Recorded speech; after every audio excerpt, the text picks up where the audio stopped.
The late afternoon sun blazed through the floor-to-ceiling windows of Maison Laurent on Rodeo Drive, casting expensive shadows across marble floors that probably cost more per square foot than most people's monthly rent.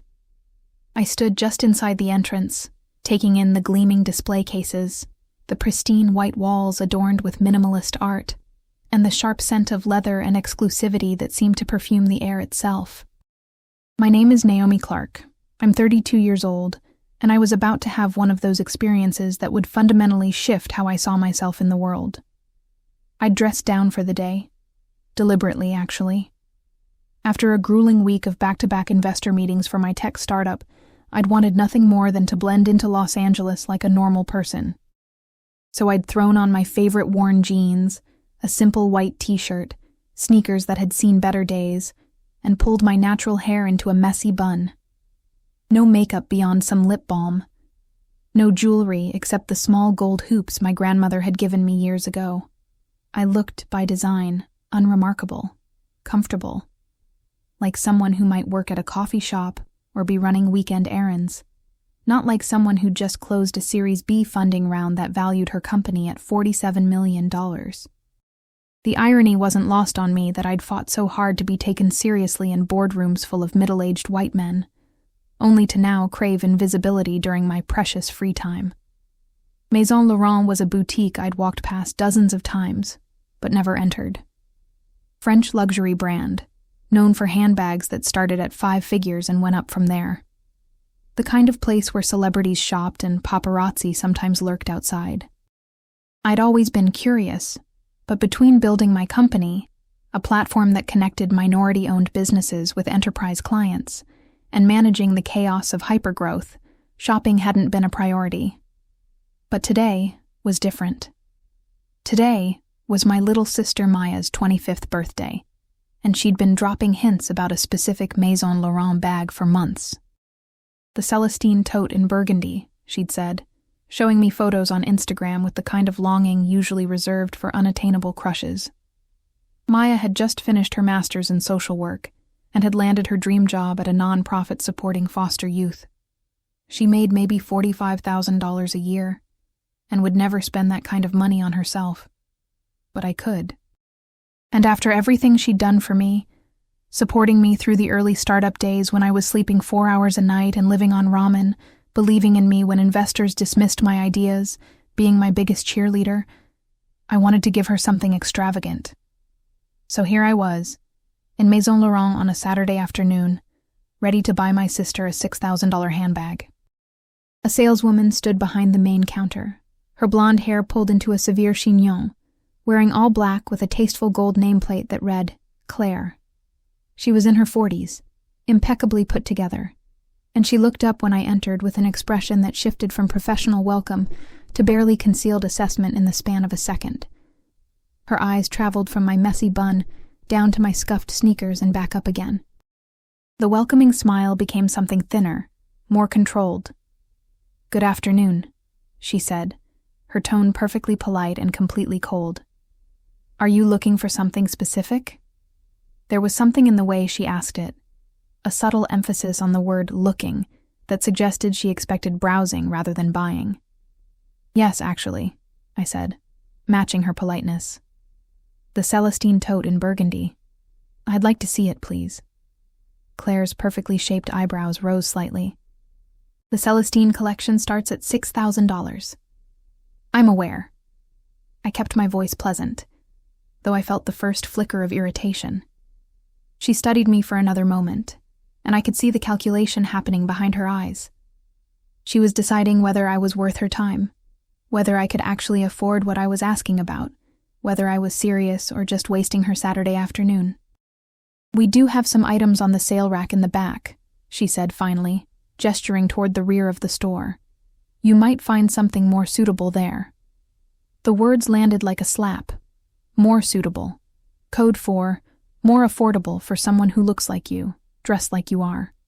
I'd dealt with microaggressions my entire life. Growing up in Oakland as a black girl who loved math and computers, I'd heard plenty of assumptions about what I could or couldn't do, who I was or wasn't. Teachers who were surprised when I aced tests. guidance counselors who suggested community college when I mentioned MIT, venture capitalists who talked over me in pitch meetings or asked if I was sure I understood my own financial projections. I'd learned to navigate these moments with a combination of excellence and strategic patience. Pick your battles. Prove them wrong through results. Don't let anger derail you from your goals. But today I was tired. Tired of being underestimated. Tired of having to prove myself worthy of basic respect. "I'm not interested in the sale rack," I said, my voice still controlled but with an edge now. "I'm interested in the Celestine tote in burgundy, the one that's $6,000. Could you please show it to me?" Claire's lips pressed into a thin line. "Of course. Though I should mention, we have a very strict no-return policy on bags in that price range. We need to ensure serious buyers only." The implication was crystal clear. She didn't think I was a serious buyer. Another saleswoman emerged from the back. Younger, maybe mid-20s, with dark hair and a softer expression. Her nameplate read Isabel. She glanced between Claire and me, clearly picking up on the tension. "Is everything all right?" Isabel asked. "This customer would like to see the Celestine burgundy," Claire said, her tone suggesting this was somehow an imposition. "Oh, beautiful choice." Isabel's face lit up with genuine enthusiasm. "Let me get it for you. We just got a new shipment yesterday." She disappeared into the back room, and I was left standing with Claire, who had returned to some paperwork on her counter, effectively dismissing me. I looked around the store, taking in the other displays. Handbags perched on individual pedestals like museum pieces. Shoes displayed in lit alcoves. Scarves artfully draped. Everything was pristine, untouchable, designed to intimidate as much as to entice. The store was empty except for us. No other customers, no one else to witness this interaction. Which somehow made it worse. Like Claire felt free to show her true colors without the performance required by an audience. Isabel returned carrying a gorgeous burgundy leather bag, the color deep and rich like aged wine. She set it carefully on the glass counter, handling it with reverence. "The Celestine tote," she said warmly. "It's absolutely stunning. Hand-stitched Italian leather, gold hardware, 3 interior compartments. It's one of our most popular styles." I reached out to touch it, and the leather was butter soft, luxurious. It was perfect. Maya would love it. "It's beautiful," I said. "I'll take it." Claire looked up sharply from her paperwork. "You'll take it?" "Yes. I'd like to purchase it for my sister. It's her birthday." "This bag is $6,200, Claire said slowly, as if I might not have understood the first time. "Plus tax." "I understand. And as I mentioned, we have a strict no-return policy." "You mentioned that. I'd still like to buy it." Claire and Isabel exchanged a glance. Isabel looked excited. Claire looked skeptical. "How would you like to pay?" Claire asked, and there was something in her voice, a challenge maybe, or the beginning of satisfaction at what she assumed would come next. The moment when I'd have to admit I couldn't actually afford it, that I'd been wasting her time after all. I pulled out my wallet, an old leather one I'd had since college worn at the edges, and extracted my American Express Centurion card, the black card, as people called it. The one you couldn't apply for, only get invited to carry. The one with no preset spending limit. I set it on the counter. Claire's expression froze. She stared at the card, then at me, then back at the card. A flush crept up her neck. Isabel, bless her, was already reaching for the card to process the transaction, a professional smile on her face. But something in me had shifted. The microaggression, the assumption, the thinly veiled contempt. It had all accumulated into a white-hot clarity. I'd been willing to let it go, to just buy the bag and leave. But Claire's face, the shock mixed with something that looked like embarrassment or even anger at being proven wrong, made me reconsider. Why should I make this easy for her? Why should I quietly accept her poor treatment and then reward this store with my business? Actually, I said, my voice calm. I've changed my mind. Isabel's face fell. Oh, is something wrong with the bag? The bag is perfect. But I'm curious about something. I looked directly at Claire. You assumed I couldn't afford this bag. Based on what exactly? Claire's flush deepened. I didn't assume anything. I was simply, you directed me to the sale rack. You emphasized the price repeatedly, as if I might be too stupid to understand numbers. You mentioned the no-return policy, as if I was likely to have buyer's remorse.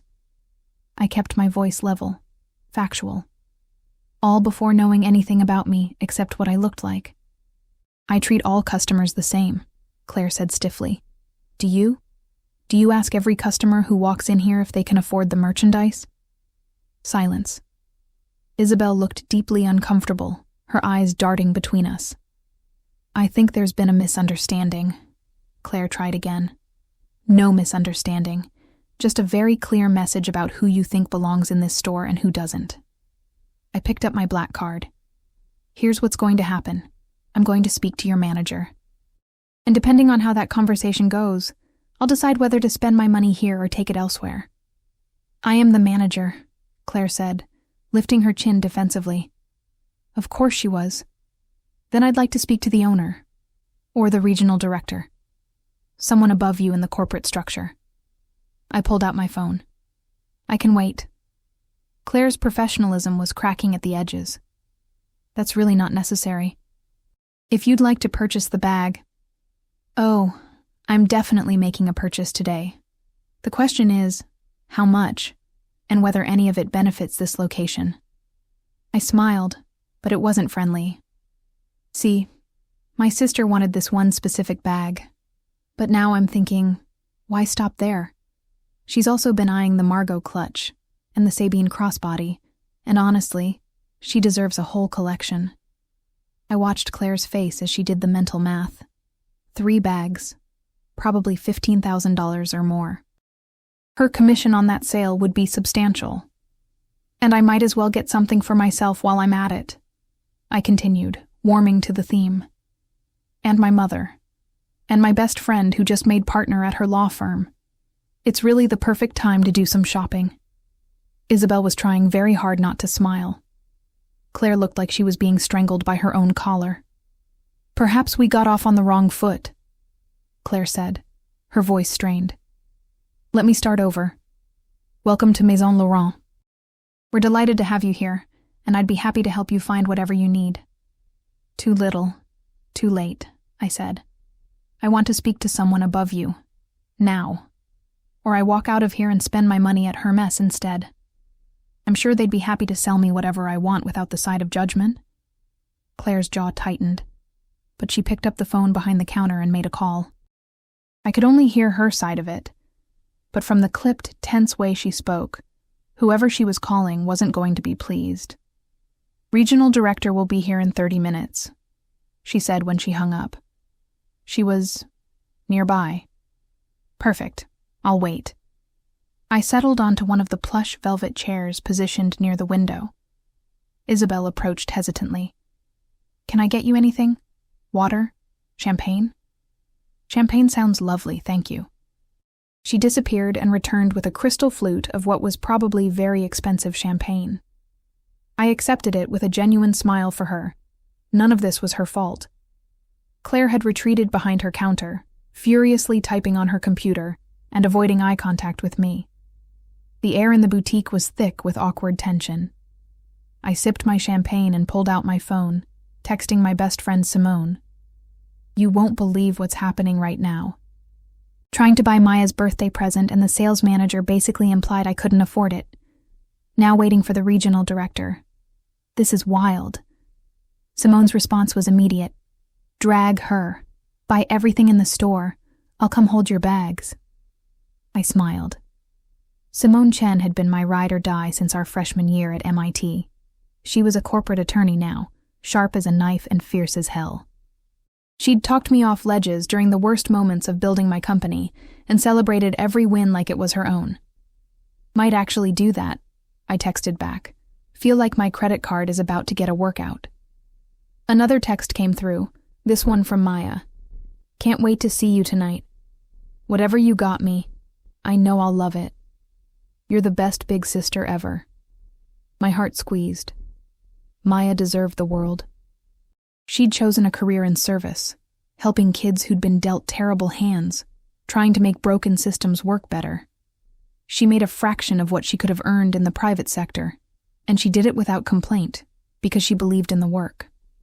If I wanted to spoil her with luxury handbags, I'd earned that right, and no judgmental sales manager was going to make me feel bad about it. The boutique door opened, and a woman in her 50s entered, moving with purpose. She had silver-gray hair cut in a sharp bob, wore a charcoal Armani suit, and carried herself with the kind of authority that came from years of management. Her eyes swept the store, taking in the scene, me sitting calmly with my champagne, Claire behind the counter looking stressed, Isabel hovering uncertainly. "Good afternoon," the woman said, her voice carrying across the space. "I'm Diana Fletcher, Regional Director for Maison Laurent's West Coast operations. I understand there's been some concern about customer service?" I stood, setting down my champagne. "Thank you for coming so quickly, Ms. Fletcher. Yes, there's been a significant issue with how I was treated here today." Diana's gaze shifted to Claire, then back to me. "Why don't you tell me what happened?" So I did, calmly, precisely, without embellishment. The assumption about the sale rack, the repeated emphasis on price, the clear implication that I didn't belong there, the skepticism when I said I wanted to make a purchase. Throughout my explanation, Diana's expression remained neutral, but her eyes grew progressively cooler as she occasionally glanced at Claire. "And when I produced my method of payment," I concluded, pulling out my black card again, "the attitude shifted immediately, which tells me this wasn't about store policy or protecting inventory. It was about assumptions made based on my appearance." Diana studied the card in my hand for a long moment. Then she turned to Claire. "Is this accurate?" "I was simply following protocol," Claire began. "Protocol for what? Making customers feel unwelcome?" Diana's voice was sharp. "Maison Laurent's brand is built on exceptional service for all clients. What part of your training suggested treating someone this way was appropriate?" "I didn't mean to offend." "Intent doesn't erase impact." Diana cut her off and turned back to me. "Ms. I'm sorry, I didn't catch your name." "Clark. Naomi Clark." Something flickered in Diana's eyes. Recognition, maybe. "The Naomi Clark?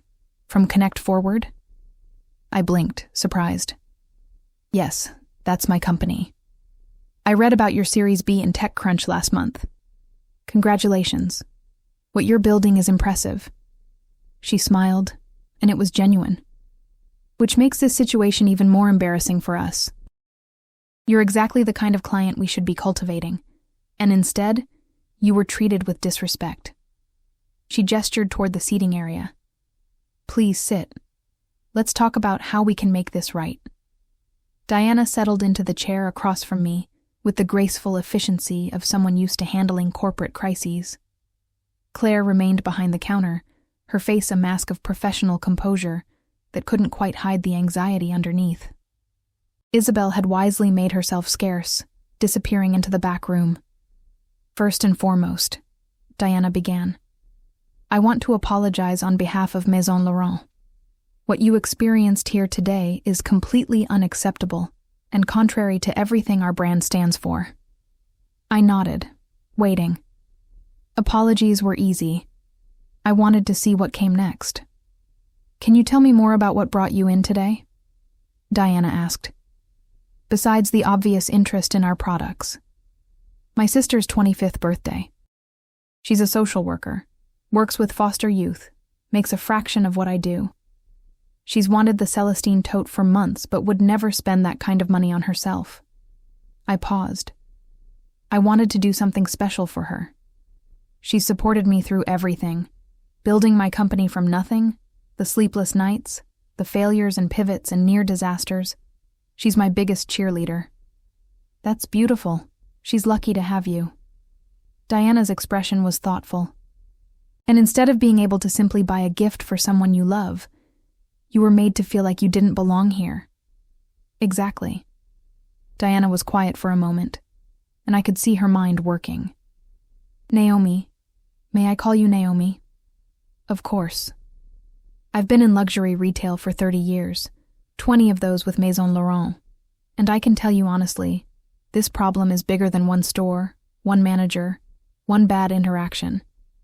She glanced toward Claire, who was now pretending to be very busy with something on her computer. We have a systemic issue with assumptions about who our customers are, what they look like, how they present themselves. I appreciate the honesty. The truth is, wealth in America is changing. The old markers, age, race, dress codes, they don't tell you who has money anymore. Tech entrepreneurs in hoodies are billionaires. Young athletes and entertainers have massive wealth. Inheritance is passing to younger, more diverse generations. But retail training hasn't caught up. She leaned forward slightly. People like Claire still operate on outdated assumptions about what a luxury customer looks like. That's not an excuse, I said. No, it's not. It's an explanation. And it's something I've been trying to address across our locations. Diana pulled out her phone and made a quick note.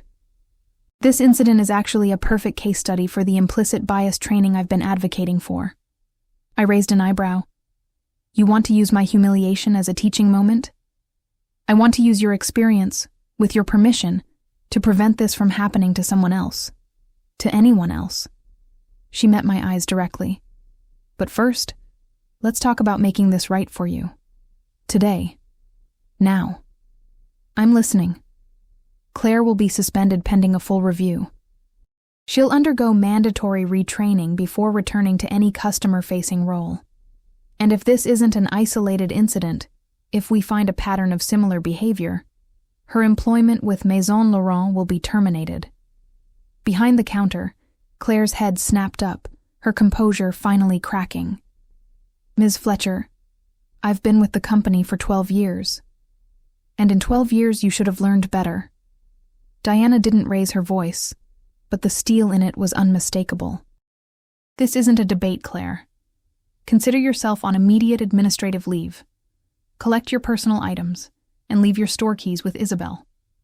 Claire opened her mouth, closed it, then stalked to the back room without another word. Diana turned back to me. Second, obviously, whatever you purchase today will be at a 40% discount, our maximum employee rate. I don't need charity.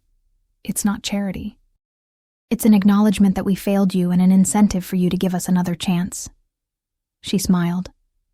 Though I suspect with your resources, discounts aren't exactly a major factor in your purchasing decisions. I couldn't help but smile back. Fair point.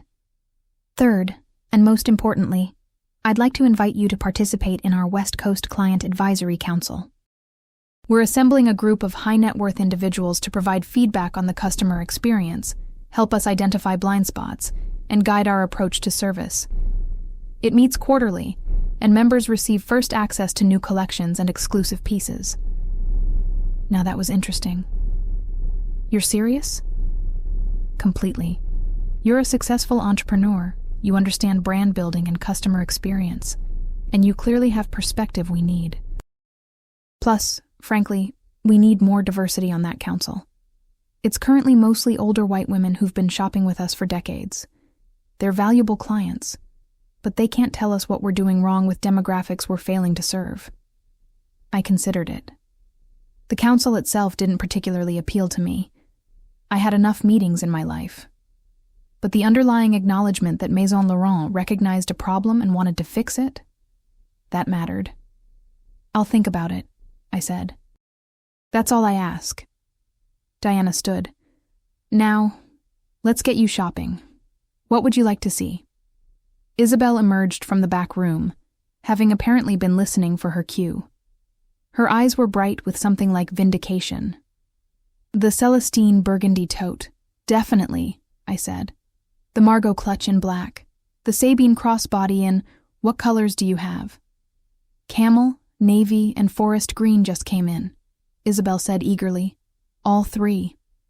Perfect. What else? I walked through the store with Diana and Isabel, pointing to items that caught my eye. A wallet, a card holder, a belt, a pair of boots that would be perfect for Maya since we wore the same size, a scarf for my mother, who loved bold patterns. The Josephine satchel, Diana suggested, pointing to a structured bag in cognac leather. It's one of our newest designs, only arrived yesterday. It was gorgeous, professional enough for board meetings, but interesting enough to feel personal. I'll take it. And for evening, the Valencia Minaudière just won a design award. It's a conversation piece. The small, boxy clutch was covered in hand-applied crystals that caught the light like a disco ball. Completely impractical, and absolutely fabulous. Why not? We continued through the store, and I felt something shift inside me. This wasn't about need anymore. I didn't need any of these things. It was about reclaiming an experience that had started with disrespect and ending it on my own terms. It was about refusing to shrink myself or feel ashamed of my success. It was about the pure, petty satisfaction of proving Claire catastrophically wrong about who I was and what I could afford. The entire summer collection scarves, I said, gesturing to a display of 6 silk scarves in different patterns. All of them.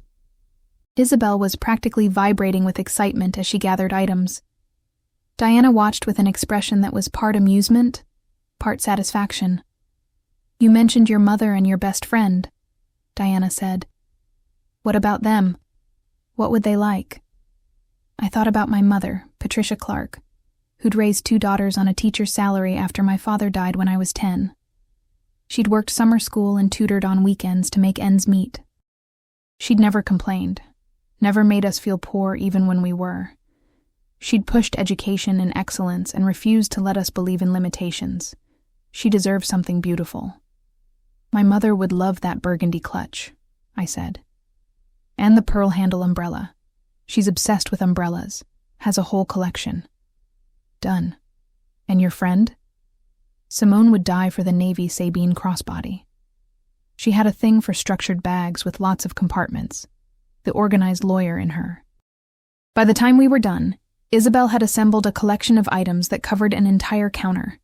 Bags, small leather goods, accessories, shoes.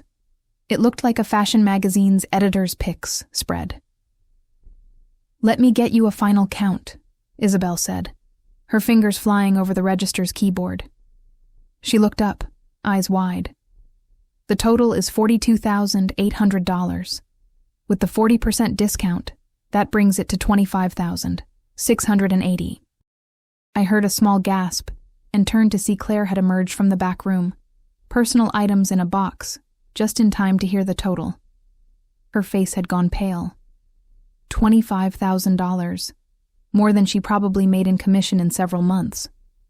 All from the customer she'd dismissed, the woman she'd directed to the sale rack, the person she'd assumed couldn't afford a single bag. The look on her face was almost worth the whole ordeal. Almost. I handed Isabel my black card without hesitation. Let's do it. While Isabel processed the transaction, Diana leaned closer. I meant what I said about the advisory council, but I also want you to know, I'm going to use this incident to push for real change. Not just sensitivity training, but accountability. Metrics on customer satisfaction across demographics. Secret shoppers from diverse backgrounds. Consequences for staff who make customers feel unwelcome. That's ambitious. It's necessary. Luxury retail can't survive on old money and old attitudes anymore. The wealth is changing hands, and brands that don't evolve will die. She paused. Plus, it's just the right thing to do. No one should walk into a store and be made to feel less than. Isabel returned with my card and an astonishing number of shopping bags, each one pristine white with the Maison Laurent logo in gold. Would you like help carrying these to your car? That would be great, thank you. Diana walked with us to the entrance. Naomi, truly, thank you for giving us a chance to make this right. And I hope you'll consider the council invitation. We need voices like yours. I shook her hand. I'll think about it. And Diana?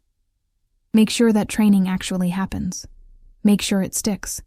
Because the next black woman who walks in here dressed like I was, she deserves better than what I got.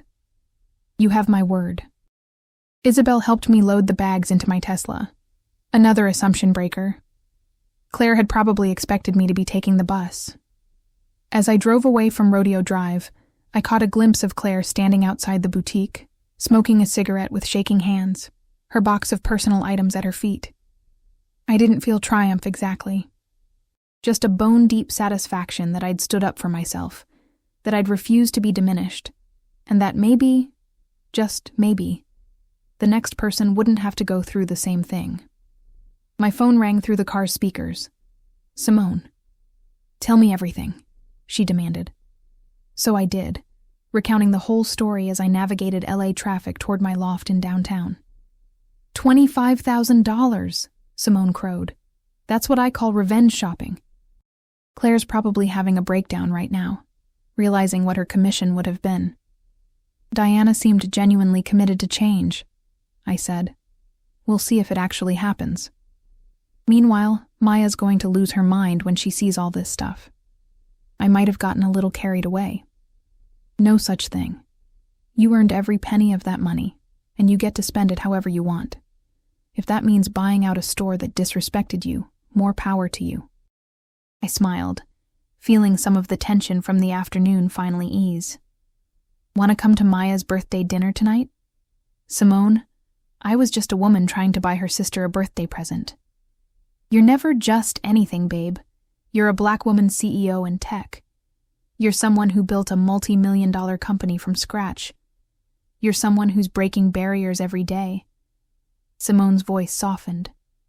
And yeah, sometimes that means dealing with people who can't see past their own biases. But you handled it perfectly. By spending an obscene amount of money? By refusing to be small. By demanding respect. By making them see you. She paused. And okay, yes, also by spending an obscene amount of money. But that's just the cherry on top. We talked until I pulled into my building's parking garage. After hanging up, I sat in my car for a moment, looking at the shopping bags piled in my passenger seat and back seat. My phone buzzed with a text from an unknown number. Ms. Clark, this is Isabel from Maison Laurent. I just wanted to say thank you for what you did today. I've seen Claire treat other customers the same way, making assumptions, being dismissive, but no one ever called her out on it. You did. And you might have just made this job better for people like me who actually care about serving all customers well. So thank you. I read it twice, feeling a warmth spread through my chest that had nothing to do with revenge shopping and everything to do with solidarity. Thank you for the excellent service, Isabel, I texted back, and for the champagne. Next time I'm in, I'm asking for you specifically. I'd be honored. I gathered as many bags as I could carry and headed up to my loft. The space was open concept, all exposed brick and floor-to-ceiling windows with views of the downtown LA skyline. I'd bought it 2 years ago, right after our Series A funding. It was the first place that had ever truly felt like mine. Not a dorm room, not a shared apartment, not a crash pad near the office. Mine. I set the bags down in my living room and started pulling out items, arranging them on my long dining table. The Celestine tote looked even more beautiful in my apartment's natural light. Maya was going to die. My phone rang again. This time, my mother. Naomi, sweetheart, I'm making your grandmother's mac and cheese for Maya's dinner tonight. Should I make a double batch? Definitely. Simone's coming, and you know she can eat her weight in that mac and cheese. That girl. My mother laughed. How was your day?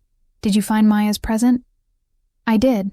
Actually, Mom, I found a few things, including something for you. Naomi Clark, you better not have spent a fortune. Mom. I raised you to be financially responsible. Mom. Not to throw money around like... Mom, I interrupted, laughing. I can afford it, I promise. And you deserve nice things. Let me spoil you a little bit, okay? She was quiet for a moment. You're a good daughter, you know that? I learned from the best. After we hung up, I spent the next hour wrapping presents. Maya's gifts went into a giant gift bag with tissue paper. My mother's clutch and umbrella got wrapped in elegant paper. Simone's crossbody went into its own box. I saved the Josephine satchel for myself, transferring my things from my old work bag into the new one. It felt significant somehow. This bag bought not because I needed it, but because I could have it. Because I'd earned it. Because I refused to feel guilty about my success. My phone pinged with a notification. An email from Diana Fletcher. Naomi, thank you again for your patience today, and for giving us the opportunity to make things right. I wanted to update you that I've initiated a full review of customer service practices across all West Coast locations. Your experience has catalyzed conversations that were long overdue. I've also attached information about our Client Advisory Council. No pressure whatsoever, but the offer stands. The next meeting is in 3 weeks at our corporate office in San Francisco. Additionally, I've arranged for you to have a personal shopping account with Maison Laurent. Isabel will be your dedicated consultant, and you'll have access to preview collections before they launch publicly. Again, this isn't about the money you spent today. It's about recognizing that you're the kind of client we should have been treating like a VIP from the moment you walked in. With respect and appreciation, Diana Fletcher. I read the email twice, impressed despite myself. Diana was good at her job. She'd turned a potential PR nightmare into a relationship-building opportunity. And more importantly, she seemed genuinely committed to change.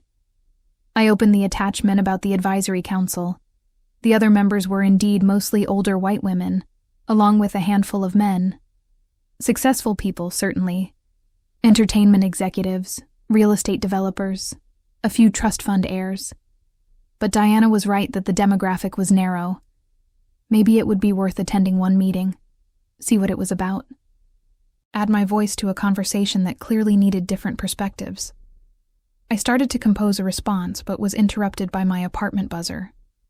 Simone, arriving early with wine and her trademark impatience. Get up here. Her voice crackled through the intercom. I want to see all the loot. I buzzed her in, smiling.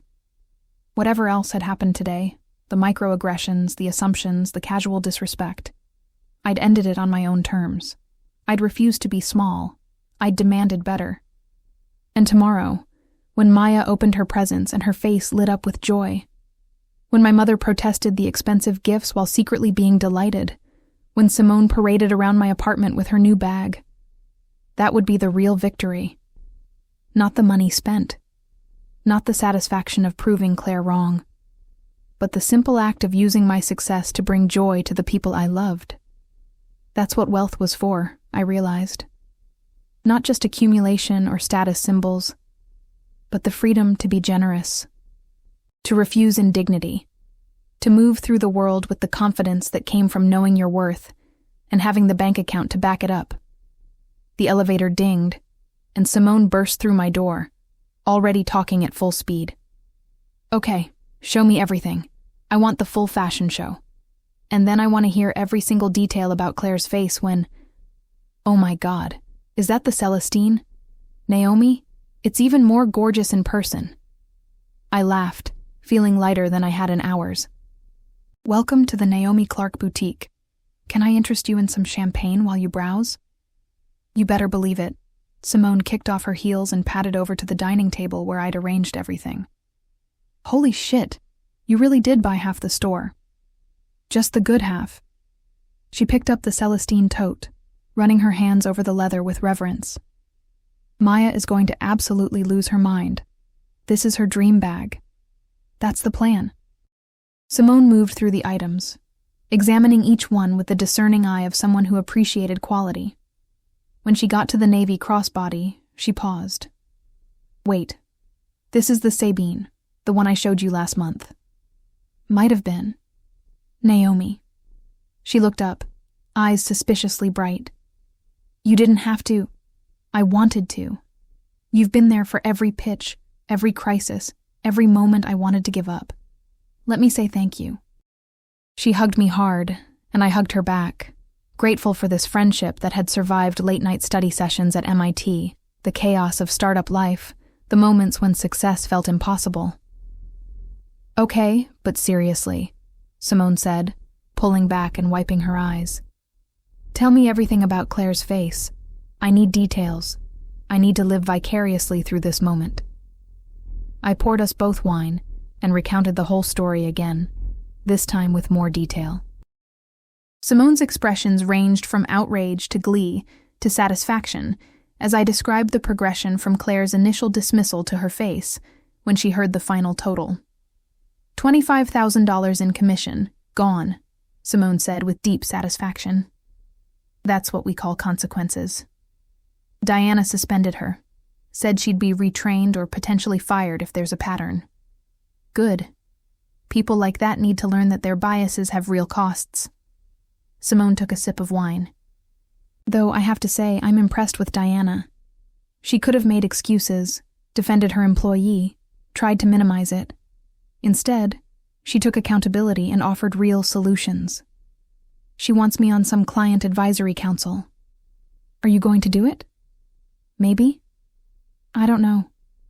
Part of me thinks it's just corporate window dressing. But if there's a chance to actually influence how they train staff, how they think about their customers... I shrugged. It might be worth one meeting. Look at you, becoming a luxury retail activist. That's not... I'm teasing.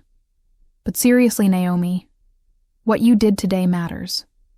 You didn't just stand up for yourself. You probably made it better for the next person. The next black woman who walks in there dressed casually. The next young person who doesn't look like their stereotype of wealth. That's impact. I hadn't thought about it that way, but she was right. If my experience led to better training, to staff thinking twice before making assumptions, then maybe the humiliation had a purpose beyond my own satisfaction. You know what the crazy part is? I said. I almost didn't say anything. I almost just bought the bag and left like I always do. Just accept the microaggression and move on. What changed? I don't know. I think I'm just tired of being grateful for basic respect. Tired of having to prove myself worthy of common courtesy. I swirled my wine. I spend every day in boardrooms justifying my existence, proving that my company is viable, that I'm capable, that I deserve investors' money and customers' trust. And I'm good at it. I've had to be. But sometimes I just want to buy a purse without having to prove anything to anyone. You shouldn't have to prove anything. No, but that's not the world we live in. I met her eyes. So if I have to prove it, I'm going to make sure it's memorable. Simone raised her glass. To making it memorable. And to spending enough money to make Claire question every life choice that led her to that moment. We clinked glasses, and I felt something settle in my chest. Not quite closure. I'd probably be processing this experience for a while, but a sense of having handled it the right way. Of not shrinking, of not letting someone else's limitations define my experience. My phone buzzed with a text from Maya. Mom says you went overboard on my present. I told her you're allowed to spoil your favorite sister. See you at 7. You're my only sister, I texted back. But also, yes, prepare yourself. We should probably head to your mom's soon, Simone said, checking her watch. Traffic's going to be a nightmare. Give me 15 minutes to change. I headed to my bedroom and swapped my casual clothes for something more dinner appropriate. A simple black dress and the new Josephine satchel. Looking at myself in the mirror, I thought about Claire's assumptions. The way she'd looked at my worn jeans and old sneakers and decided she knew everything about me. How many times had that happened in my life? How many times had someone seen my skin color, my age, my gender, and made judgments about what I was capable of, about what I deserved? Too many to count. But each time I proved them wrong, each time I refused to accept their limitations, I was carving out space. For myself, yes, but also for the next person. For the young black girls who'd come after me, trying to build companies or buy expensive handbags, or simply move through the world without constantly having to justify their existence. That's what Diana had recognized when she invited me to the advisory council. Not just that I had money to spend, but that I had perspective the luxury industry needed. that my experience of being underestimated, dismissed, and having to fight for respect, that was valuable information. If I joined that council, I could be a voice for people who were rarely heard in those spaces. I could push for real change, not just performative diversity initiatives. I could make sure that the next Naomi who walked into Maison Laurent got treated like the valuable customer she was from the very first moment. "You know what?" I said, coming back into the living room. "I'm going to do it. The advisory council. At least give it a shot." Simone grinned. "Look at you, infiltrating the establishment from within." "Someone has to." We loaded the presents into Simone's car. She drove an Audi, and we'd need both vehicles to transport everything, and headed to my mother's house in View Park, Windsor Hills, one of LA's historically affluent black neighborhoods. My mother's house was a beautiful craftsman she'd bought 15 years ago when property values were lower. It had been a stretch at the time, but she'd wanted us to grow up somewhere stable, somewhere we could put down roots. Now it was worth 3 times what she'd paid, and she took immense pride in the garden she'd cultivated over the years. Maya's car was already in the driveway when we arrived, a sensible Honda Civic that she'd bought used and maintained meticulously. I felt a pang of affection for my little sister, who could have asked me for help buying something nicer, but insisted on making it on her own. "The conquering heroes arrive," Maya called from the front porch. She was wearing jeans and a sweater, her hair in braids, looking young and happy, and completely herself. "Happy birthday, baby sister." I hugged her tight. "Are those all presents?" Her eyes widened as she saw Simone and me unloading bags. "Maybe." "Naomi, you promised you wouldn't go crazy." "I promised no such thing. I promised to get you something special. Mission accomplished." My mother appeared in the doorway, wearing an apron and a suspicious expression. "Naomi Clark, what did you do?" "Nothing that wasn't thoroughly deserved," Simone said, winking at me. We carried everything inside, where the smell of my grandmother's mac and cheese filled the air, along with collard greens, fried chicken, cornbread, and sweet potato pie. Comfort food, celebration food, the tastes of home. "Okay, presents first, or food first?" Maya asked, practically bouncing with excitement.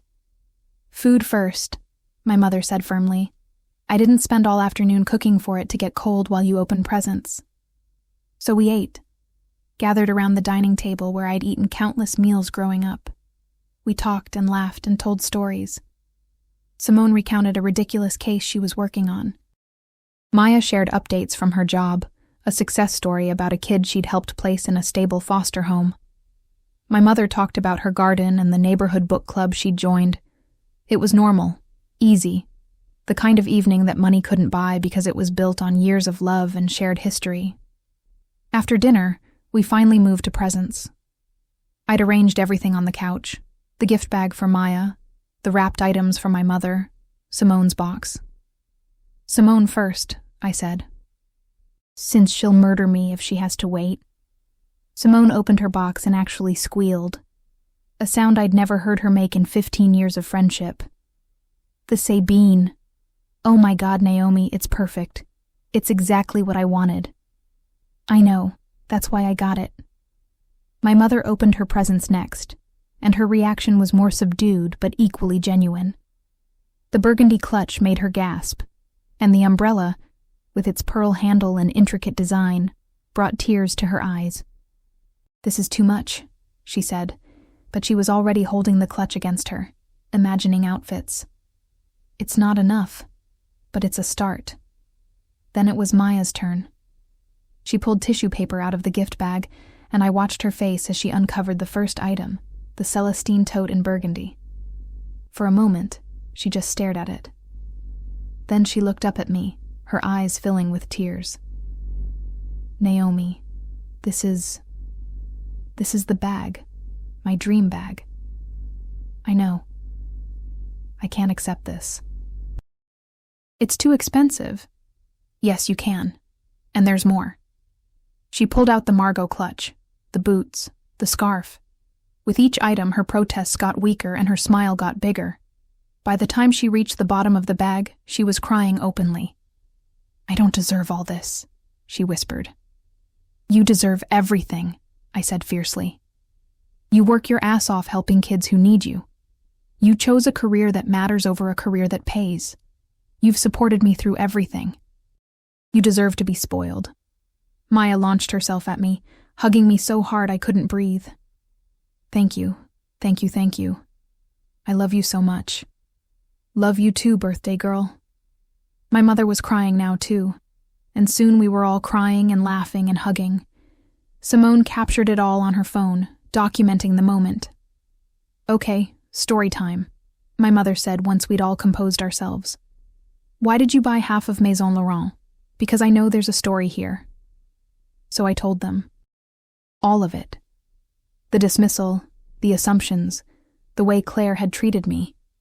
My decision to wait for Diana, the suspension, the advisory council invitation, the satisfaction of proving every assumption wrong. My mother's expression went from sympathetic to furious, to proud as I talked. You handled that perfectly, she said when I finished. You didn't get loud, you didn't get angry, you demanded respect. And then you made sure she understood exactly what her assumptions cost her. Claire's commission on that sale would have been like $4,000, Simone added helpfully. Gone, because she couldn't see past her own biases. Good, my mother said with satisfaction. Consequences are how people learn. Maya was examining the Celestine tote again, running her fingers over the leather. I can't believe someone looked at you and thought you couldn't afford this. Happens all the time, I said. The surprise is when someone like Diana actually recognizes it and tries to fix it. Are you really going to join the council? Yeah, I think so. Might as well use my powers for good, right?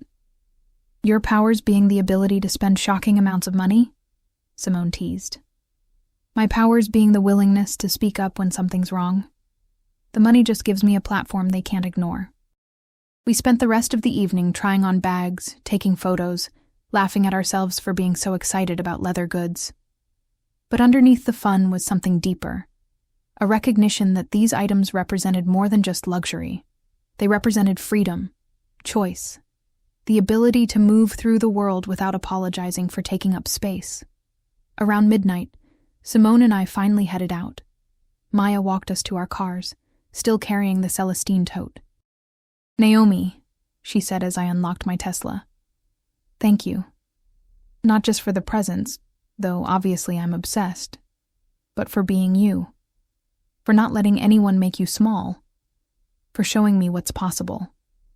You're already showing people what's possible. Every kid you help, every life you change.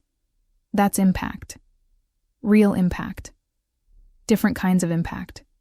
Yours counts too. She hugged me one more time. I'm proud of you, big sister.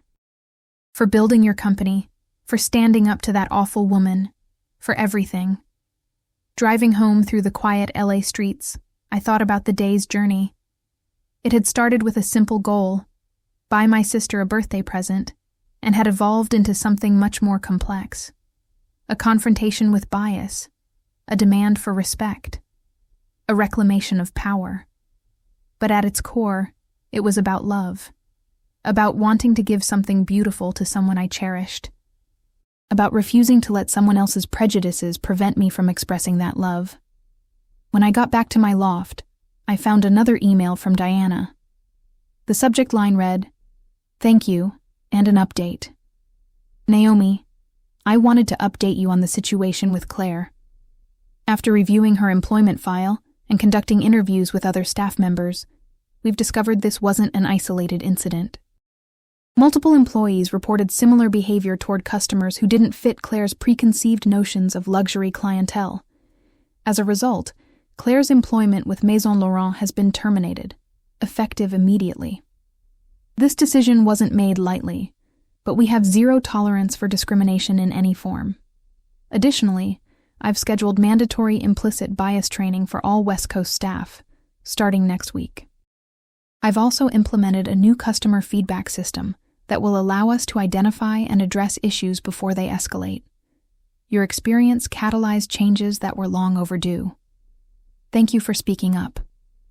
I hope you'll still consider joining the advisory council. Your voice would be invaluable. Diana. I read the email twice, feeling a mix of emotions.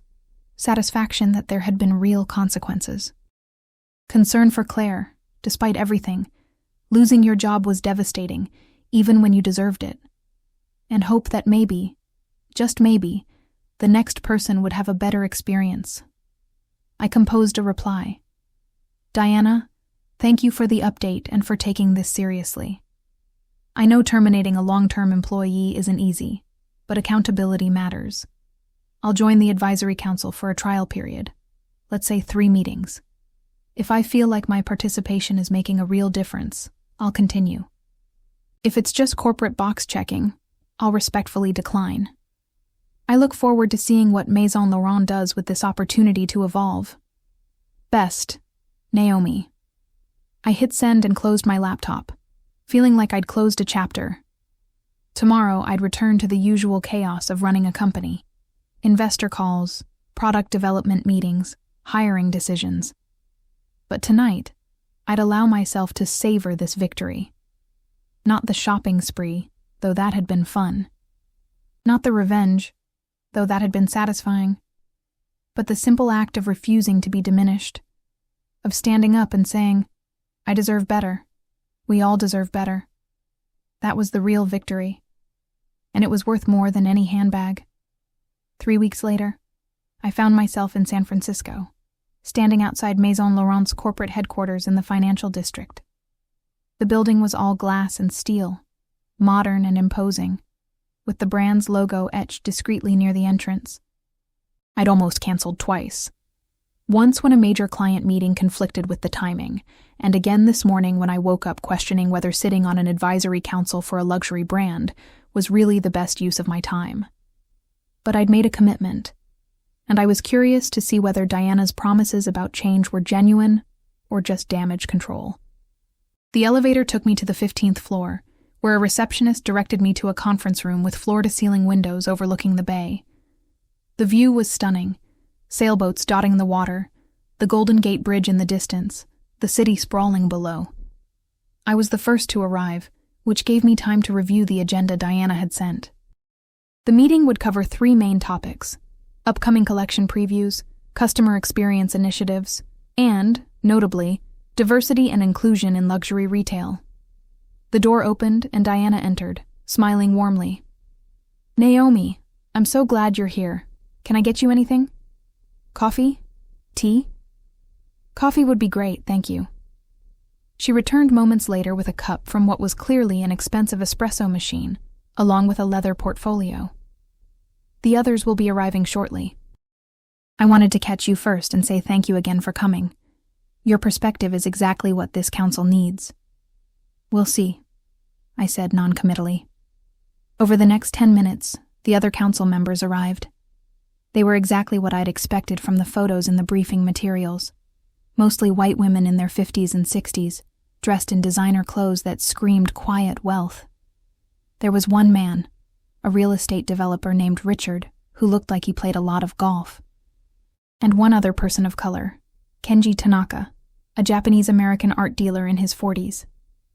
Diana made introductions, and I watched the other members' reactions when they learned I was a tech entrepreneur. Most seemed intrigued. A few looked skeptical. That familiar expression of people wondering if I'd really earned my seat at the table or if I was just a diversity hire. I was used to it. Let's get started, Diana said once everyone was settled. First item on the agenda, Spring Collection Preview. Our head designer will be joining us via video to walk through the new pieces. The next 30 minutes were devoted to looking at handbag designs, discussing color palettes, and providing feedback on styling. It was interesting in an academic way. I could appreciate the craftsmanship and design thinking, but it wasn't why I was here. Finally, we moved to the second agenda item, customer experience. As many of you know, Diana began, her tone shifting to something more serious. We recently had an incident at our Rodeo Drive location that highlighted some significant problems with how we train and manage our staff.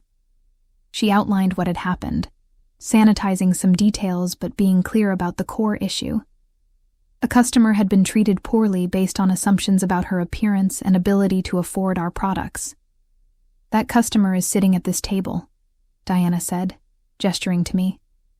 Naomi Clark, who many of you met today, experienced firsthand the kind of bias that has no place in our brand. Every eye in the room turned to me. I met their gazes steadily. As a result of that incident, Diana continued, we've implemented several changes, mandatory implicit bias training for all customer-facing staff, a new feedback system that allows customers to report issues anonymously, secret shoppers from diverse backgrounds to audit the actual customer experience versus our stated values. Isn't this a bit of an overreaction? Richard asked, his tone suggesting he thought it was very much an overreaction. One unhappy customer and we're overhauling our entire training program. It wasn't one customer, Diana said firmly. It was one customer who had the courage and resources to call us out. But when we investigated, we found a pattern. Multiple complaints. Multiple instances of staff making assumptions about who could afford our products based on age, race, or appearance. Still, one of the women, Margaret, a longtime customer, said delicately, our brand has certain standards, certain expectations about presentation. Is it really biased to expect customers to meet those standards? I'd been quiet until now, but that pulled me in. What standards? I asked. What presentation? Because when I walked into that store, I was clean, appropriately dressed for a casual Saturday, and ready to spend money. The only thing that didn't meet someone's standards was my skin color and the fact that I wasn't wearing designer clothes already. Margaret flushed. I didn't mean... I know what you meant. You meant that luxury brands should cater to a certain kind of customer. Wealthy, yes, but also older, whiter, more traditionally refined. I kept my voice level. The problem is that wealth in America doesn't look like that anymore. I'm a tech CEO. My company is valued at $47 million. I can afford anything in your stores, but your staff couldn't see past their assumptions to recognize that. Naomi makes an excellent point, Kenji said quietly. I've experienced similar treatment. Being Asian, people assume I'm either a tourist or work in tech support. The idea that I might be an art dealer who collects luxury goods doesn't occur to them. Exactly, Diana said. The world is changing, and luxury retail needs to change with it. The question for this council is, how do we do that while maintaining the exclusivity and quality that defines our brand? The conversation that followed was fascinating and sometimes infuriating. Some council members genuinely wanted to understand and improve. Others were defensive, clinging to outdated notions about what luxury customers should look like. Margaret kept circling back to maintaining standards. Richard worried that being too accommodating would dilute the brand. But a few others, including a woman named Susan, who'd been quiet until now, pushed back thoughtfully. I've been shopping at Maison Laurent for 30 years, Susan said. And I've watched the clientele change. My daughter is a surgeon. She's 35, makes excellent money, and dresses casually outside of work. When she came shopping with me last year, I noticed the staff paid more attention to me than to her, even though she was the one buying. That's the generational shift we're seeing, Diana said. Younger, wealthy customers have different values, different presentation styles. They might arrive in jeans and sneakers but carry a black Amex card. If we can't recognize and serve them, we'll lose an entire generation of potential longtime clients. So what's the solution? Richard asked, still skeptical. Training is part of it, Diana said. But I think we also need to look at our hiring practices, our store culture, and the metrics we use to evaluate staff performance. What do you mean? Margaret asked. Currently, store managers are evaluated partly on their ability to curate their client base, to attract and retain high-value customers. But if that curation is based on biased assumptions about who high-value customers are, we're creating a system that perpetuates discrimination. You want to change the evaluation metrics? Richard looked alarmed. I want to expand them. Add customer satisfaction scores across all demographics. Track not just sales volume, but customer retention and repeat business. Reward staff who excel at serving everyone, not just the customers they personally relate to. The conversation continued for another hour, getting into specifics about training content, accountability measures, and how to balance exclusivity with inclusivity. I contributed where I could, drawing on my experience building a company culture at Connect Forward that valued diversity not as a buzzword, but as a genuine strategic advantage. When the meeting finally wrapped up, I felt cautiously optimistic. The resistance from some council members was real, but so was Diana's commitment to change. And the very fact that this conversation was happening, at this level, with this level of specificity, felt significant. As people gathered their things, Susan approached me. "I wanted to apologize," she said quietly. "I've been a Maison Laurent customer for decades, and I'm sure I've benefited from the kind of preferential treatment that others were denied. I never thought about it, never questioned it, but I should have. The fact that you're thinking about it now matters," I said. "My daughter, the surgeon I mentioned, she's going to be so pleased when I tell her about this meeting. She's been after me for years to be more aware of my privilege." Susan smiled ruefully. "Maybe I'm finally starting to listen." After she left, Diana pulled me aside. "Thank you," she said, "for speaking up, for sharing your perspective. I know some of the comments were difficult." "Par for the course," I said. "But I appreciate you creating space for the conversation. Will you come to the next meeting?" I thought about it. "Yeah, I will." This one felt productive, frustrating at times, but productive. I want to see where it goes. Good, because I have another favor to ask. Diana pulled out her phone and showed me a draft of a new employee handbook section on customer service and inclusion. "Would you be willing to review this? Provide feedback from the customer perspective?" I skimmed it. The language was mostly good, clear expectations about treating all customers with respect, specific examples of unacceptable behavior, consequences for violations. "I'll send you detailed notes," I said, "but at first glance it's strong, assuming it's actually enforced." "It will be. I'm making sure of that." Diana's expression was determined. "This isn't just about avoiding lawsuits or bad press. It's about being the kind of company I want to work for, the kind of brand I want to represent." I believed her, which was why, despite my initial skepticism, I was willing to invest time in this advisory council. As I left the building and headed back toward my hotel, my phone rang. Maya. "Hey, how'd the meeting go?" "Interesting. Some people get it, some don't, but there's actual movement toward change. That's something. Hey, I wanted to tell you. I used the Celestine tote for the first time today. Took it to a meeting with potential donors for our program." "How'd it go?" "Amazing. One of the donors complimented the bag, and we ended up talking about quality and craftsmanship and supporting Black-owned businesses. She asked about our funding needs, and by the end of the meeting, she'd committed $50,000 over 2 years. I stopped walking. "Maya, that's incredible." "I know, and I was thinking, I never would have had that conversation without the bag. Without the confidence it gave me to walk into that room feeling like I belonged there." She paused. "So, thank you. For the bag, yes, but also for showing me that we get to take up space, that we don't have to shrink ourselves to make other people comfortable." After we hung up, I stood on a San Francisco street corner, feeling the weight of my little sister's words. The Celestine tote wasn't just a luxury item. It had become a symbol of something larger. Permission to take up space. Confidence to demand respect. A reminder that we belonged wherever we chose to be. That's what the incident at Maison Laurent had really been about. Not the money, or the shopping spree, or even the satisfaction of proving Claire wrong. It was about refusing to accept someone else's limited vision of who I could be.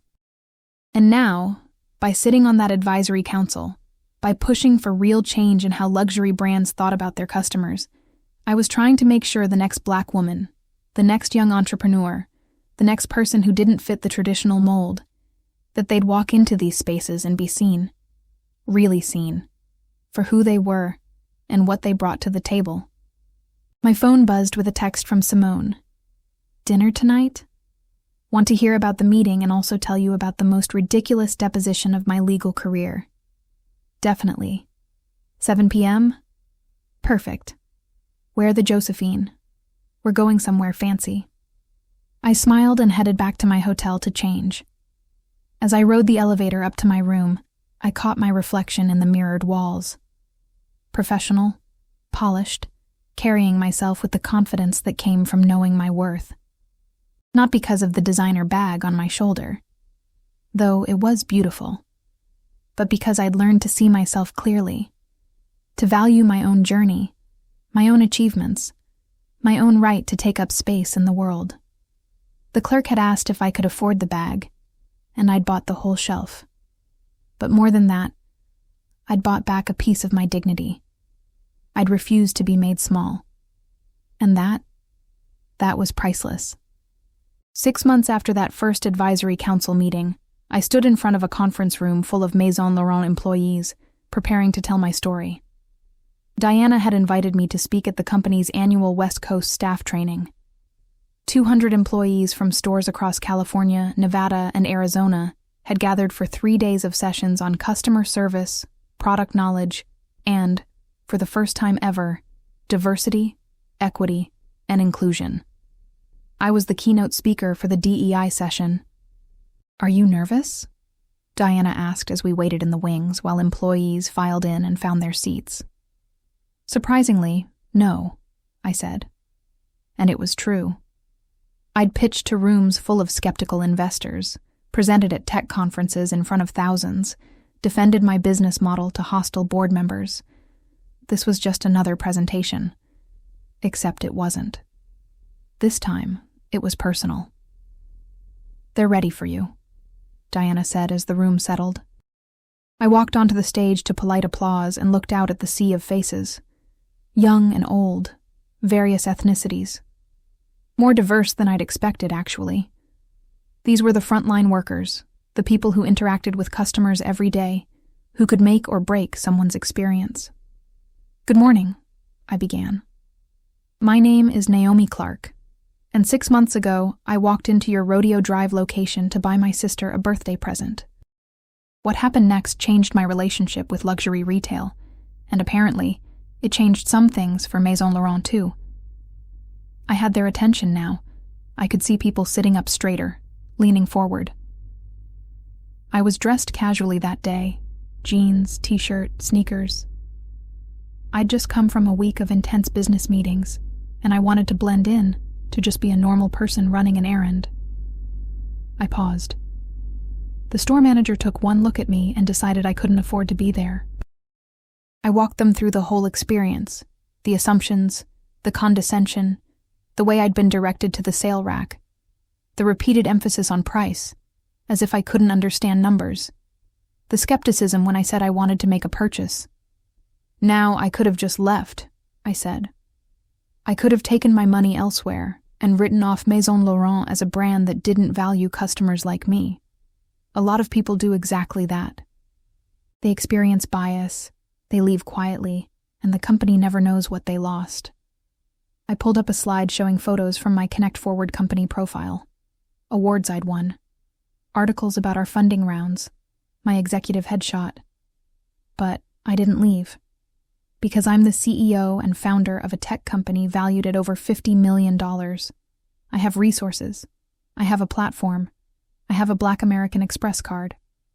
The room laughed at that. So instead of leaving quietly, I waited for the regional director. I told her what happened. And then I spent $25,000 in that store. Gasps rippled through the room. Not because I needed $25,000 worth of handbags, but because I wanted to make a point. I wanted the woman who dismissed me to understand exactly what her assumptions had cost her. I clicked to the next slide.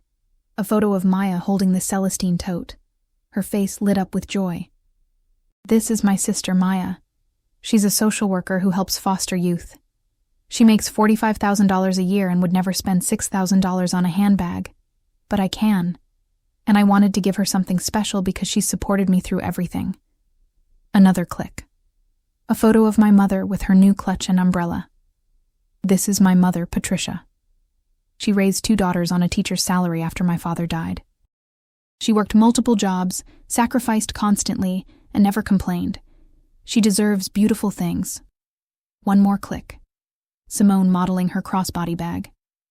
This is my best friend, Simone.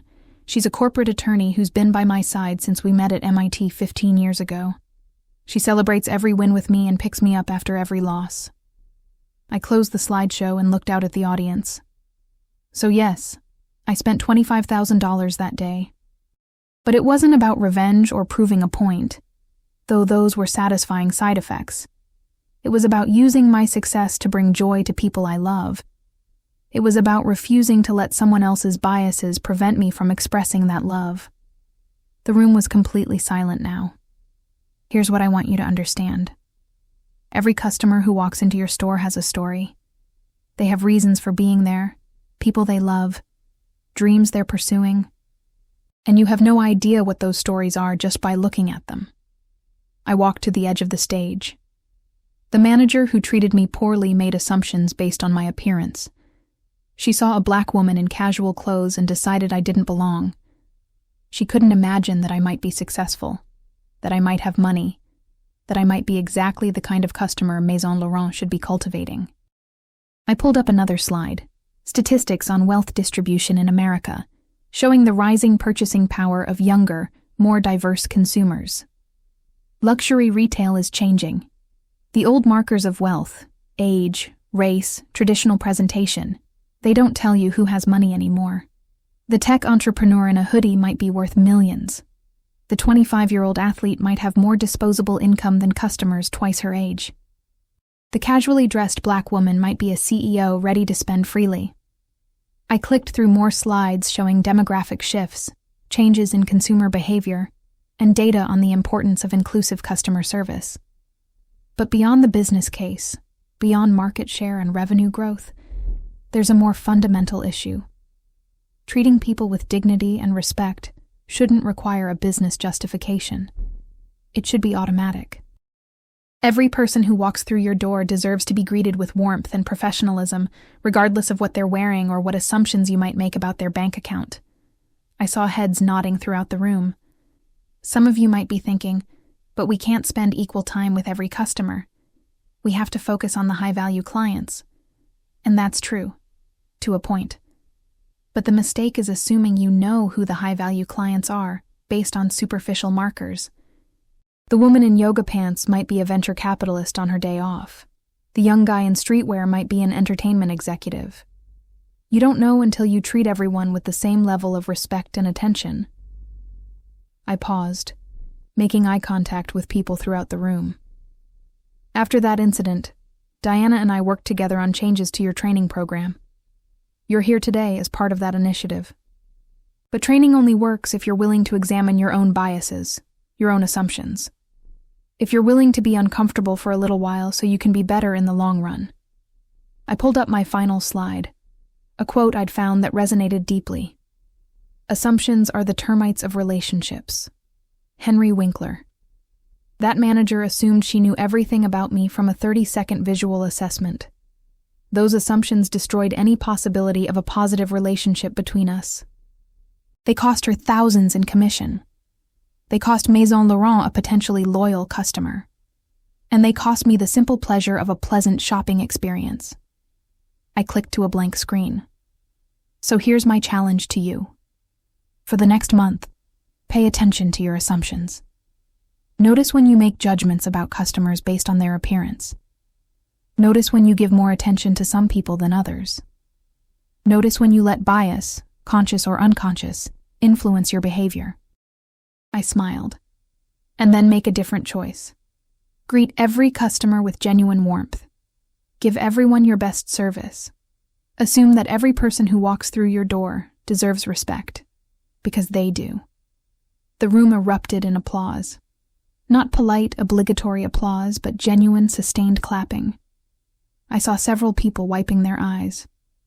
Diana joined me on stage. "Thank you, Naomi. Are you willing to take a few questions?" "Of course." Hands shot up throughout the room. Diana pointed to a young black woman in the third row. "Hi, I'm Jasmine. I work at the Newport Beach location." She took a breath. "I just want to say thank you, because I've been on the other side of this. I've walked into luxury stores and been followed around like I'm going to steal something. I've been ignored by salespeople who assume I can't afford anything, and it's humiliating every single time." "Thank you for sharing that," I said. "It is humiliating, and it shouldn't happen." "My question is," Jasmine continued, "how do we create a culture where that doesn't happen? Because training is great, but culture is what really matters." "You're absolutely right, and culture comes from accountability." I looked at Diana. "It comes from managers taking complaints seriously, from consequences when staff violate policies, from rewarding people who excel at serving everyone, not just the customers they personally relate to. And it comes from people like you speaking up when you see bias happening." Another hand. A middle-aged white man this time. "I'm David, from the San Jose store. I'll be honest. I'm one of those people who makes assumptions, not because I'm trying to be discriminatory, but because I'm using pattern recognition. In my experience, people who spend the most money tend to present a certain way. How do I balance efficiency with inclusivity?" I appreciated his honesty. "That's a great question. Pattern recognition isn't inherently bad. It's how our brains work. But the patterns you've learned might be based on a customer base that's historically narrow. You're noticing the wealthy customers who fit traditional markers because those are the ones you've been trained to see." I walked toward his section of the room. "Here's the thing. Giving someone excellent service takes maybe 2 extra minutes. 2 minutes to greet them warmly, ask what they're looking for, show them a product. In those 2 minutes, you'll quickly discover if they're serious buyers or just browsing. Either way, you've created a positive experience. And if they are serious buyers but don't fit your expected pattern, you haven't lost them before you even started." David nodded thoughtfully. "That makes sense. It's not about ignoring efficiency. It's about expanding who I consider potentially efficient to serve." "Exactly." More questions followed. Some about specific scenarios, some about company policies, some personal stories of experiencing or witnessing bias. The conversation went on for 45 minutes, and by the end, I felt like we'd actually connected. These weren't bad people.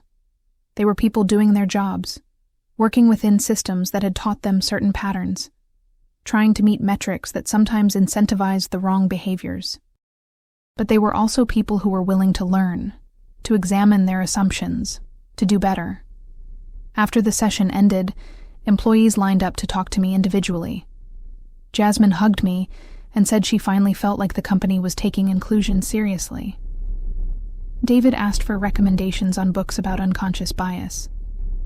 Others shared their own stories of being judged or misjudged. One woman, an older Latina woman named Rosa, waited until everyone else had left. "I've worked for Maison Laurent for 18 years, she said quietly. "I stock inventory, clean the stores, do the behind-the-scenes work. I've always been invisible to most of the salespeople. They don't see me as part of the team, just the help." My heart hurt for her. That's not okay. But today, during your talk, I realized something. I make assumptions, too. I see the wealthy customers come in and I assume they're all snobbish, that they look down on people like me. Sometimes I'm cold to them because I expect them to be cold to me. That's human, I said. We all protect ourselves from anticipated hurt. But it's still bias, isn't it? I'm judging them the same way the manager judged you. She met my eyes. Your talk made me realize I need to examine my own assumptions too. About customers, about salespeople, about what's possible for someone like me. What's possible for someone like you, I repeated. Rosa, what do you mean? I've always wanted to move into sales, but I assumed they'd never let someone like me, someone older, Someone who came here from Mexico with an accent. Be the face of the brand. Have you asked? No. I was too afraid of rejection. I pulled out my phone. What's your last name? Gutierrez. Rosa Gutierrez. I typed a note to myself, then looked at Diana, who'd been standing nearby. Diana, Rosa has 18 years of experience with Maison Laurent and is interested in moving into sales. Can we make that happen? Diana's face lit up. Rosa, why didn't you say something before? I assumed. Rosa trailed off. Assumptions, Diana said gently. Come see me tomorrow. Let's talk about what a transition into sales would look like. We need people who know the products inside and out, who understand the brand, and who've demonstrated loyalty and commitment. That's you. Rosa started crying. Thank you. Thank you both. As she walked away, Diana turned to me. See? This is why your voice matters. You're not just changing how we treat customers, you're changing how we see each other. Later that afternoon, I sat in Diana's office reviewing the feedback forms from the training session. The responses were overwhelmingly positive. More than that, they were thoughtful. People were engaging with the material, questioning their assumptions, committing to change. This is just the beginning, Diana said. We're rolling this training out nationally. Every Maison Laurent employee in the country will go through it over the next 6 months. That's ambitious. It's necessary. And Naomi, I want to tell you something. The board has approved a new position, Director of Inclusive Customer Experience. It's a senior role, reports directly to the COO, responsible for ensuring our policies and practices reflect our values across all touchpoints. That's fantastic. Who are you hiring? I'm hoping you'll help us find the right person. Someone who understands luxury retail, but also has lived experience with being marginalized in these spaces. Someone who can push us to be better, while understanding the business realities we operate within. I thought immediately of Jasmine, the young woman who'd asked about creating culture change. But she might be too junior. Then I thought of Kenji from the advisory council. He had the experience and perspective. Let me think about it, I said. I might have some ideas. My phone buzzed with a text from Maya. Emergency at work. One of my kids is in crisis. Can we reschedule dinner? Of course. Let me know if you need anything. Just prayers. This one's hard. I put my phone away, my heart heavy for my sister and whatever child she was trying to help. Maya's work was so different from mine. She dealt with trauma and broken systems and heartbreak daily. My problems were about market share and valuations and product market fit. Both important, but so different in their human impact. Everything okay? Diana asked, noticing my expression. My sister. She's a social worker and one of her cases is having a crisis. That must be difficult work. It is. But she's incredible at it. She has this gift for making kids feel seen and valued, even when they've been failed by every system that was supposed to protect them. I smiled. She's my hero, honestly. I build technology platforms. She rebuilds human lives. Different kinds of impact, both valuable. Diana paused. You know, we have a foundation, Maison Laurent Charitable Foundation. We focus on arts and culture mostly, but we've been discussing expanding into social services. Would your sister be willing to talk to us about what organizations like hers need? I thought about Maya's constant frustration with underfunding, with having too many cases and too few resources, with watching kids slip through cracks that shouldn't exist. She'd probably love that. Let me connect you. As I left Diana's office and headed to the airport for my flight back to LA, I reflected on the strange journey that had started 6 months ago with a simple attempt to buy a birthday present. That one incident, being dismissed by a store manager who couldn't see past her biases, had spiraled into something so much larger. Training programs, policy changes, hiring initiatives, potential funding for social services, all because I'd refused to accept being made small. My phone rang. Simone. How'd the keynote go? Really well, actually. People were engaged, asked good questions. Several came up afterward to share their stories. Look at you, luxury retail reformer. Who would have thought? Not me, that's for sure. I just wanted to buy Maya a purse. And instead you started a revolution. Very on brand for you. I laughed. It's hardly a revolution. Isn't it, though? You forced a major international brand to examine its practices, implement real changes, invest in inclusion. That's impact, Naomi. Maybe she was right. Maybe this was impact, just a different kind than I was used to measuring. Oh, I have news, Simone continued. Remember that pro bono case I was working on? The discrimination lawsuit? The one against the tech company? Yeah, we settled, and part of the settlement includes mandatory bias training for all employees, plus a fund to support diversity in tech initiatives. She paused. I might have used some of your Maison Laurent story as an example of what good remediation looks like. You didn't. I absolutely did. And it worked. The company's general counsel said if Maison Laurent could acknowledge their problems and commit to change, so could they. I felt a warmth spread through my chest. Ripple effects. That's what this was. One act of standing up for myself had created ripples that were reaching further than I'd imagined. When I got home that evening, exhausted from the day, I found a package waiting at my door. Maison Laurent packaging, but I hadn't ordered anything. Inside was a handwritten note from Diana. Naomi, thank you for everything you're doing to help us become the company we should be. This is the first piece from our new collection. It won't be available to the public for another month, but I wanted you to have it first. You've earned it, and so much more. With gratitude, Diana, I unwrapped the tissue paper to find a bag I'd never seen before. The Naomi tote, the tag read. It was gorgeous, structured but not stiff, large enough to be practical, but elegant enough for any occasion. The leather was a deep emerald green, and the hardware was brushed gold. My hands trembled slightly as I lifted it. They'd named a bag after me. I pulled out my phone and called Diana. Did you get the package? She asked, answering immediately. Diana, you named a bag after me? We did.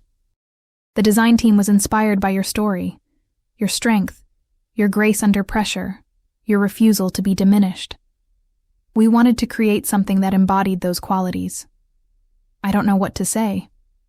You don't have to say anything. Just know that you've changed this company. You've changed me. And this bag is our way of honoring that impact. After we hung up, I sat on my couch with the Naomi tote in my lap, processing everything. 6 months ago, I'd walked into a store and been made to feel less than.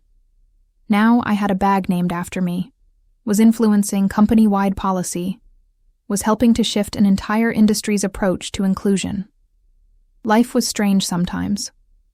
My phone buzzed with a text from Maya. Crisis averted. Kid is safe. I'm exhausted but relieved. Rain check on dinner? Absolutely. Proud of you, little sister. Proud of you too. Mom told me about your keynote today. Changing the world, one luxury retailer at a time. I smiled and took a photo of the Naomi tote, sending it to Maya, Simone, and my mother with the caption, plot twist. Their responses came rapid fire. Maya, what? They named a bag after you? Naomi, that's incredible. Simone, I'm calling dibs on the first one after yours. This is iconic. Mom, my daughter has a designer bag named after her. I'm telling everyone at church. So proud of you, baby. I set down my phone and walked to my window, looking out at the LA skyline as the sun set. The city was beautiful in that golden hour light, full of possibility and promise. 6 months ago, a store clerk had asked if I could afford a bag. So I'd bought the whole shelf. But more than that, I'd bought my dignity back. I'd refused to be made small. I'd demanded better, for myself and for everyone who'd come after me. And now, there was a bag with my name on it, representing everything I'd fought for. Strength, grace, the refusal to be diminished. It wasn't the ending I'd expected when I walked into Maison Laurent that Saturday afternoon. It was so much better. The launch party for the Naomi collection was held at Maison Laurent's flagship store in Beverly Hills, not Rodeo Drive, I'd insisted. We'd closed the store for the evening and transformed it into an elegant celebration space. I stood near the entrance, greeting guests as they arrived. Maya and her boyfriend, both dressed up and beaming. Simone in a stunning dress she'd bought specifically for tonight. My mother, wearing the burgundy clutch I'd given her a year ago and looking radiant. Diana and the Maison Laurent executive team. Members of the advisory council, including Rosa, who'd successfully transitioned into sales and was thriving. And others I'd invited specifically, Jasmine, who'd just accepted the Director of Inclusive Customer Experience position. Kenji, who'd become a genuine friend. Social workers from Maya's organization, who'd received grants from the newly expanded Maison Laurent Foundation. The centerpiece of the event was a display of the new collection, 5 bags and 3 small leather goods, all inspired by different aspects of my story. The Naomi tote, the Clark wallet, the Patricia clutch, named for my mother, the Maya crossbody, the Simone satchel. Each piece represented someone who'd been part of my journey. Each one told a story about resilience, love, and refusing to accept limitations. "This is surreal," Maya whispered, looking at the bag that bore her name. "A year ago, I just wanted the Celestine tote. Now I have my own design. You deserve it. Everything you do, everyone you help, you deserve to be celebrated." Diana approached with a champagne flute and a smile. "Ready for your speech?" "As ready as I'll ever be." She clinked her glass to get everyone's attention. "Thank you all for being here tonight to celebrate the launch of the Naomi collection. As many of you know, this collection has a special origin story." She turned to me.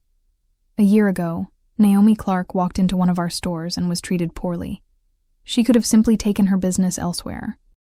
Instead, she gave us an opportunity to do better, to examine our practices, to become the inclusive, welcoming brand we should have been all along." Diana gestured to the displayed bags. "This collection honors not just Naomi, but everyone she's brought into our Maison Laurent family. Her sister Maya, who dedicates her life to helping vulnerable children. Her mother Patricia, who raised 2 extraordinary daughters. Her best friend Simone, who fights for justice in the legal system. Over the past year, Naomi has helped us implement changes that have fundamentally improved our company culture. Implicit bias training for all staff, new hiring practices that prioritize diverse perspectives, accountability measures that ensure our values are reflected in our actions." Diana smiled. "And the results speak for themselves. Our customer satisfaction scores are up across all demographics. Our employee retention has improved. And we're attracting new customers who previously didn't feel welcome in our stores." She raised her glass. "To Naomi Clark, for refusing to be small, for demanding better, and for showing us that true luxury means making everyone feel valued." Everyone raised their glasses, and I felt tears prick my eyes. Then it was my turn to speak. I stepped forward, looking out at this room full of people who'd become part of my story. "A year ago, I was just trying to buy my sister a birthday present," I began, and people laughed.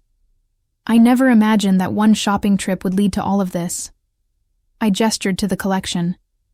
"These bags represent more than just leather and hardware. They represent the power of speaking up, the importance of demanding respect, the impact one person can have when they refuse to accept being diminished." I looked at Jasmine. "They represent the courage it takes to acknowledge our biases and commit to doing better." At Rosa, "The possibility that exists when we stop making assumptions about what people can achieve." At Maya, "The importance of using whatever privilege and resources we have to make the world better for others." At my mother, "The foundation of love and support that makes everything else possible." At Diana, "The leadership required to admit mistakes and implement real change." This collection isn't about me. It's about all of us. Everyone who's been underestimated, dismissed, or made to feel like we don't belong. It's a reminder that we do belong, wherever we choose to be, whatever spaces we choose to occupy. I raised my glass. So here's to taking up space, to refusing to be made small, to demanding the respect we deserve, and to using our voices, our resources, and our experiences to create a more inclusive world for everyone who comes after us. The applause was thunderous. After the formal remarks, people mingled, examining the bags, taking photos, celebrating.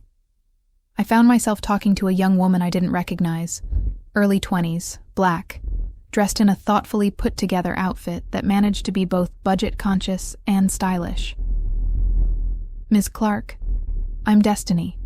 I'm a business major at USC, and I follow your company. Connect Forward is part of what inspired me to major in entrepreneurship." "That's wonderful. What kind of business do you want to start?" "A platform connecting minority-owned beauty brands with major retailers.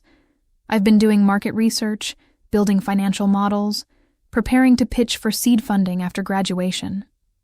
"That's ambitious. Good for you." "I wanted to thank you," Destiny said, her voice becoming more emotional. "Not just for Connect Forward, but for this, for what you did here. Because I've walked into stores like this and been treated exactly how you were treated. And I always left quietly, telling myself it didn't matter, that I didn't need their stuff anyway. But it did matter. Yeah, it did. Because it reinforced this feeling that I don't belong in certain spaces, that success has limits for people who look like me."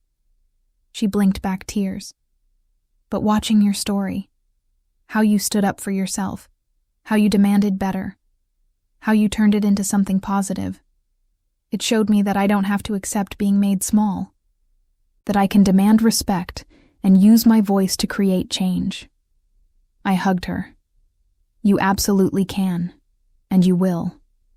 Just keep building, keep pushing, and don't let anyone convince you that you don't belong wherever you choose to be." As the evening wound down and guests began to leave, I found myself alone for a moment in front of the display. 5 bags, each representing a different aspect of my journey. Each one a small victory against assumptions and bias.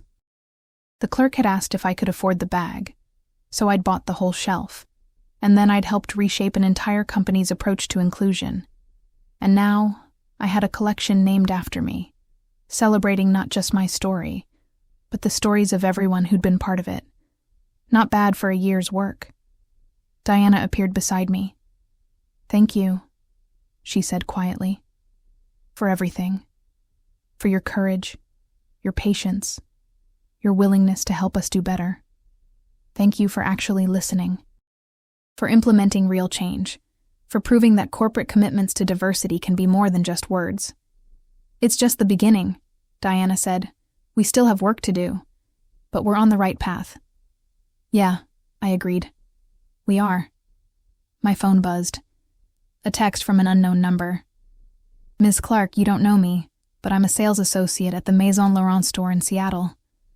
I just wanted to say thank you. Because of the changes you inspired, I had an amazing interaction with a customer today who I might have dismissed before the training. She was young, dressed casually, and I almost made assumptions. But I caught myself. I gave her my best service. She ended up buying 3 bags and gave me her business card. She's a talent agent with major clients. She said she'd never felt so welcomed in a luxury store before, and she's bringing all her clients to us now. So thank you for showing us a better way." I showed the text to Diana, who smiled. "Ripple effects," she said. "Yeah," I replied. "Ripple effects." As I drove home that night, the Naomi tote on my passenger seat, I thought about the journey from that humiliating Saturday afternoon to this triumphant evening. It hadn't been easy. There had been moments of anger, frustration, doubt. Moments when I'd questioned whether speaking up was worth the effort. Moments when I'd been tempted to just let it go and move on. But I hadn't. I'd stood my ground. I'd demanded better. I'd refused to be small. And in doing so, I'd created change that rippled far beyond my own experience. The clerk had asked if I could afford the bag, a question rooted in bias, assumptions, and centuries of being told that people who looked like me didn't belong in spaces of luxury and wealth. So I'd bought the whole shelf, not just to prove her wrong, but to prove to myself that I had every right to take up space, to demand respect, to move through the world with confidence. And then I'd done something even more important. I'd used that experience to create lasting change, to ensure that the next person wouldn't have to go through what I went through, to build a more inclusive world. One policy change, one training session, one conversation at a time. That was the real victory. Not the shopping spree or the named collection or the keynote speeches. The real victory was in the text from a Seattle sales associate who'd caught herself before making assumptions. In Rosa, finding the courage to pursue her dreams. In Destiny, feeling empowered to demand her place in the world. The real victory was in the ripples. As I pulled into my parking garage and gathered my things, I looked at the Naomi tote one more time. It was beautiful, yes. But more than that, it was a symbol. A reminder of what was possible when you refused to accept someone else's limited vision of who you could be. I carried it inside, already thinking about tomorrow. About the Connect Forward board meeting where we'd discuss expansion into new markets. About the advisory council meeting next week. About the girls' entrepreneurship program Maya and I were launching with foundation funding. There was always more work to do, more barriers to break, more assumptions to challenge. But tonight, I'd celebrate. I'd honor how far I'd come and everyone who'd been part of the journey. The clerk had asked if I could afford the bag. I'd shown her, and the world, that I could afford so much more.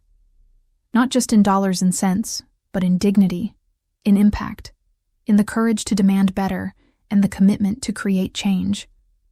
And that was worth more than any bag, any collection, any amount of money. That was priceless.